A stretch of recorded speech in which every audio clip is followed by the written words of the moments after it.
আজকে তোমাদের যে ইতিহাস পরীক্ষাটি হয়ে গেল, সেই ইতিহাস পরীক্ষার যে প্রশ্ন উত্তর সেগুলি তোমরা মিলিয়ে নাও। এমসিকিউ এবং এসিকিউ যে প্রশ্নগুলি সেগুলি তোমরা প্রত্যেকেই মিলিয়ে নাও এবং কার কতগুলি ঠিক হয়েছে দেখে নাও।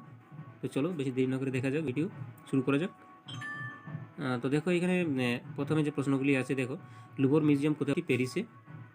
তারপর দেখো জীবন স্মৃতি কার আত্মজীবনী? এটি হয়ে যাবে অপশন সি, রবীন্দ্রনাথ ঠাকুর।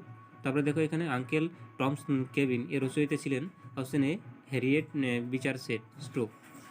তারপরে দেখো 4 নম্বরে যে প্রশ্নটি রয়েছে সেটি হলো আফ্রিকাতে প্রথম উপনিবেশ স্থাপন করেছিল কারা? এটি হয়ে যাবে ডি, পর্তুগিজরা। এটি কিন্তু তোমাদের আমি সে এমসিকিউ যে ভিডিও দিয়েছিলাম সেখানে এই প্রশ্নটির উত্তরটি ছিল। তারপর দেখো এখানে নবাবী আমলে বাংলার রাজধানী ছিল, এটি কিন্তু অপশন ডি হয়ে যাবে মুর্শিদাবাদ।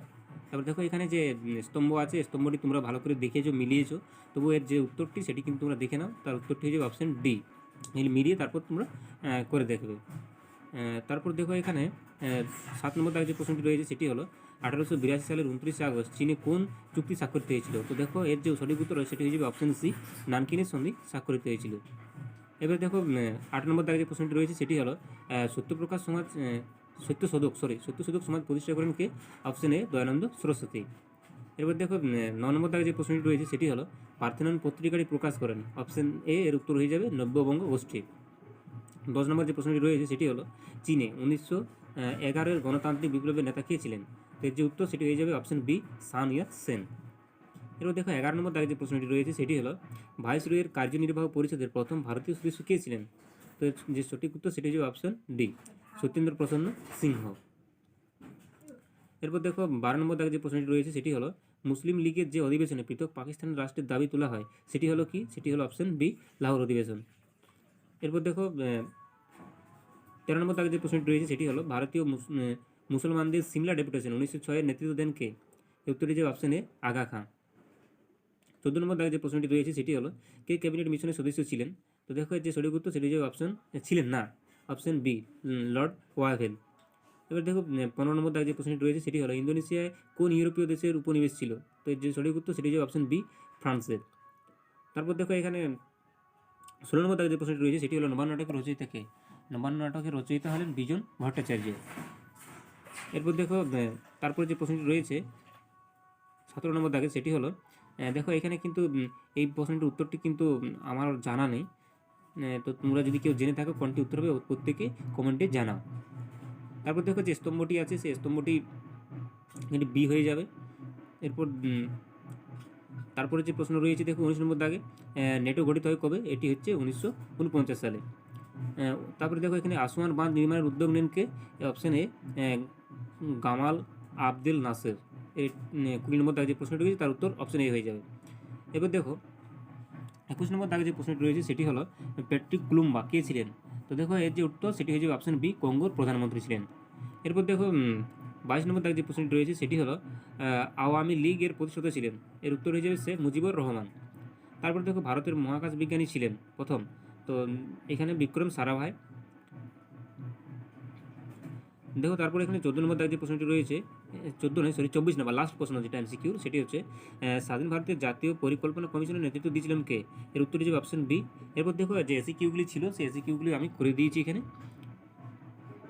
দেখো এখানে আমেরিকা মহাদেশকে আবিষ্কার করেছিল? তো আমরা প্রত্যেকেই জানি কলম্বাস বা ক্রিস্টোফার কলম্বাস।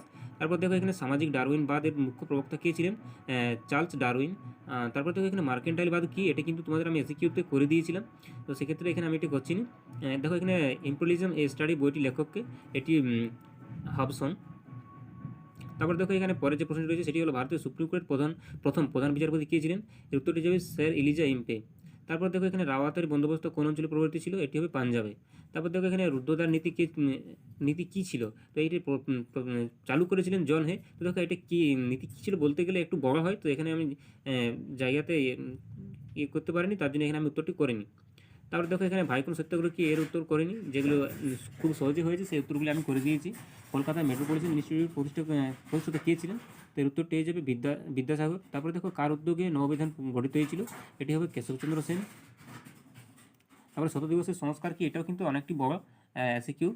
তারপরে দেখো ভারতের পৃথক নির্বাচনের ক্ষেত্র কোন আইনে প্রবর্তিত হয়? এটি হচ্ছে 1919 সালের আইনে।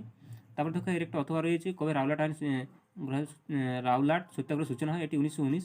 তারপর দেখো ভারতের স্বাধীনতা সংগ্রামে একজন সশস্ত্র বিপ্লবী নারীর নাম লিখো, এটি মাতঙ্গিনী হাজরা।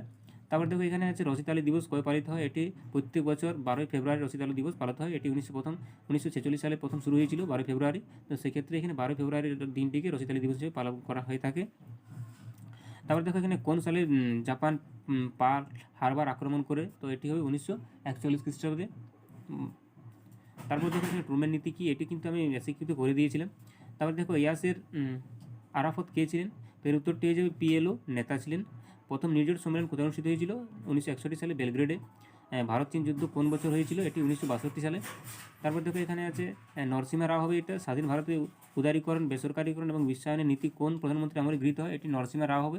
এবং লাস্ট যে এসিকিউ প্রশ্ন রয়েছে 16 নম্বরে, সেটি হচ্ছে স্বাধীন আলজেরিয়ার প্রথম রাষ্ট্রপ্রধান কে বা রাষ্ট্রপতি কে ছিলেন, তো এর উত্তর হয়েছে বেনবেল্লা। এরপর দেখো যে বড় প্রশ্নগুলি আছে সেগুলি তোমরা প্রত্যেকেই দেখে নেবে। আজকের ভিডিও এই পর্যন্তই।